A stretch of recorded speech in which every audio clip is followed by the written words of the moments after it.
அரசியல்ன்றது வந்து சினிமா கிடையாது. ரீடேக் எல்லாம் அங்க எடுக்க முடியாது. ஆர்த்தியக்காவுக்கு தான் நான் பதில் சொல்ல வரேன்.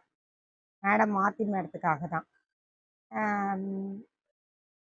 சைக்கிள் ஓட்டுறதுலாம் சினிமால இருந்து சைக்கிள் ஓட்டுறாரு அப்படி இப்படின்னு சொல்லிட்டு சிஎம் சாரை நீங்க சொன்னீங்க. குழந்தைன்னு சொல்றீங்க. நல்ல சூப்பரா அவரை நல்லாவே எப்படி சொல்றீங்க, நக்கல் அடிக்கிறீங்க, நையாண்டி பண்றீங்க. நான் ஒன்னே கேட்குறேன், முக ஸ்டாலின் அண்ணன் நிறைய கத்து தருவாரு. ஆமாமா, கண்டிப்பா கத்து தருவாரு. 200 ரூபாய் கொடுத்து பெண்களை அவதூறா எப்படி பேசுவதுன்னு கத்து தருவாரு. அதுக்கப்புறம்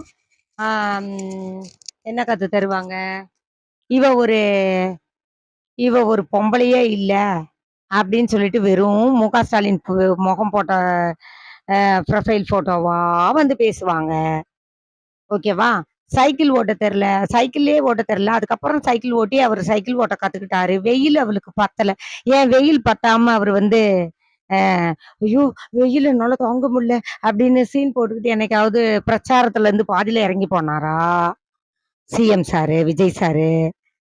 அப்புறம் நிறைய முக ஸ்டாலின் ஐயா கத்து தருவா, அண்ணன் கத்து தருவாருன்னு நீங்க சொன்னீங்க.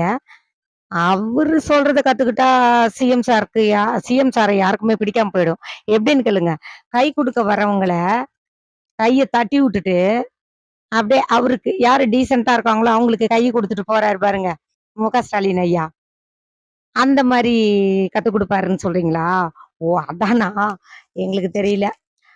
அப்புறம் இன்னொன்னு, வெயிலே ஆகல, அவர் இப்பதான் குழந்தைன்றீங்க. ஃபர்ஸ்ட் நான் ஒண்ணு கேக்குறேன், அவரு குழந்தைன்னு சொல்ற அளவுக்கு இங்க ஒண்ணுமே நடக்கல. அவரு ஒண்ணும் கேட்டு தெரிஞ்சுக்கிட்டு எல்லாருக்கிட்டையும் போய் கேட்டு தெரிஞ்சுக்கிட்டு வந்து அவரு ஆட்சி நடத்தல. அழகா ஆண்டவர்கிட்ட ஒப்புதல் கொடுத்தாரு, ஆண்டவர் உட்கார வச்சிருக்கிறாரு, அழகா சக்சஸ்ஃபுல்லா ஜெயிக்க வச்சாரு ஆண்டவர். ஆண்டவரின் விருப்பப்படி கிருபையின்படி அழகா சீட்ல உட்கார்ந்தாரு. 717 கடைகளை மூடினாரு. பஸ் ஓடாத கிராமத்துக்கு பஸ்ஸ விட்டாரு. சடக்கு சடக்குன்னு நடக்குதுங்க. உங்க முக ஸ்டாலின் அண்ணன் சொல்றதை கேட்டு நடந்தோம்னு வச்சுக்கோங்க, 5 வருஷம் போய் அதுக்கப்புறம் இப்ப 70 வருஷம் ஆகணும். நம்ம விஜய் சார், சிஎம் சார் உங்க முக ஸ்டாலின் அண்ணன் சொல்றதை கேட்டு நடந்தாரு, ஆட்சி நடத்தினாருன்னு வச்சுக்கோங்களேன், 70 வருஷம் ஆகும் கிட்டத்தட்ட அவர் ஆட்சி நடத்துறதுக்கு.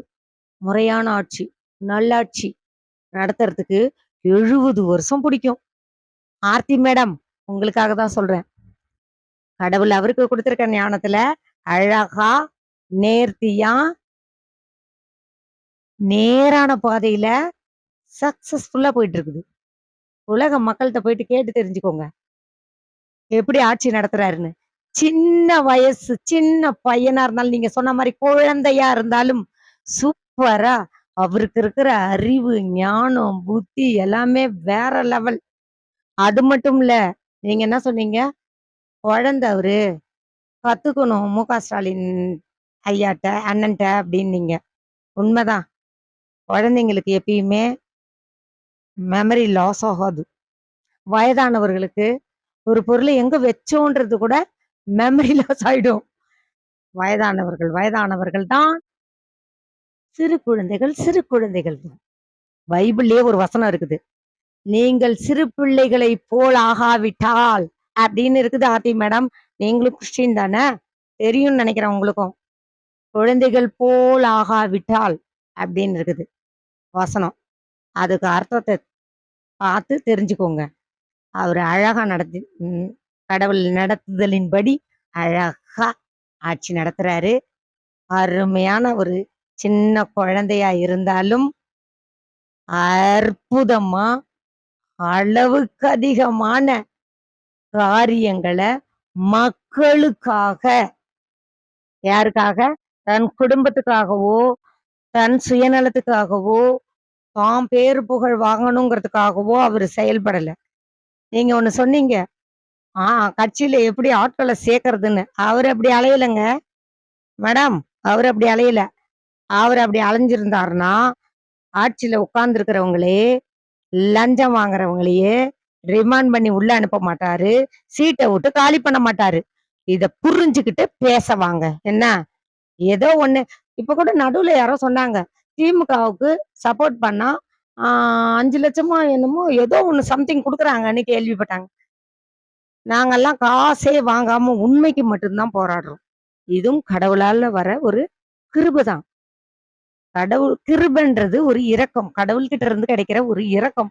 அந்த இரக்கம் அபரிதமாவே அவருக்கு கிடைச்சிருக்குது. அந்த குழந்தைக்கு கிடைச்சிருக்குது.